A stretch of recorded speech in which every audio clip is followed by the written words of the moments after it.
আমাদের acting chairman Tarique রহমানের বিরুদ্ধে মিথ্যা মামলা মোকদ্দমা দিয়ে তাকে হত্যার উদ্দেশ্যে মনের সময় তাকে নির্যাতন করা হয়েছে।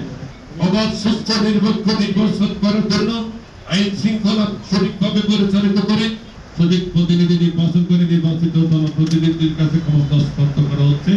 আমার নেত্রী বেগম খালেদা জিয়া আওয়ামী লীগের এই ধরনের দুঃশাসন, অত্যাচার, নির্যাতন, বাংলাদেশের স্বাধীনতার সার্বভৌমত্ব লুটপাটের বিরুদ্ধে যখন উনি বাংলাদেশের জনগণকে নিয়ে ঐক্যবদ্ধ করে সারা বাংলাদেশে আমরা রোড মার্চ, ডিভিশনাল সমাবেশ বিভিন্নভাবে উনি প্রোগ্রাম শুরু করছেন। একটি কাল্পনিক মিথ্যা মামলা দিয়ে ওনার এই মধ্য বয়সে দীর্ঘদিন ওনাকে কারান্তরাজ করে রেখেছে। ওনার চিকিৎসার পর্যন্ত ব্যবস্থা করা হয়নি। আমাদের অ্যাক্টিং চেয়ারম্যান তারেক রহমানের বিরুদ্ধে মিথ্যা মামলা মোকদ্দমা দিয়ে তাকে হত্যার উদ্দেশ্যে মনের সময় তাকে নির্যাতন করা হয়েছে।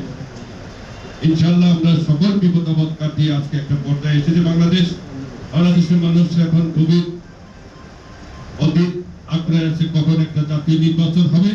সেই নির্বাচন মানুষ তার সঠিক প্রতিনিধি নির্বাচন করে নির্বাচিত জনপ্রতিনিধির কাছে ক্ষমতা হস্তান্তর করা হচ্ছে। আমরা তত্ত্বাবধায়ক সরকারের নিকট দাবি করছি এই অন্তর্বর্তী সরকার সংস্কার দিবে। তারা সংস্কার করুক, সরকার কার্যক্রম তো দীর্ঘদিন চলা কোনো স্কোপ নেই। কারণ এটার একটা নির্দিষ্ট সময় আছে, সময়ের মধ্যে শেষ করতে হবে। মূল বিষয় হচ্ছে অবাধ সুস্থ নিরপেক্ষ নির্বাচন করার জন্য আইন শৃঙ্খলা সঠিকভাবে পরিচালিত করে দ্রুত সময়ের মধ্যে যাতে করে একটা বাংলাদেশের নির্বাচনের ব্যবস্থা করা যেতে পারে, সেটা হচ্ছে সরকারের মৌলিক দায়িত্ব। বান্ডেল থাকলে প্রতি সেনমানিতে টাকা বাঁচবে। বিকাশ সেনমানি বান্ডেল কিনে জিতুন প্রতি লেনদেনে।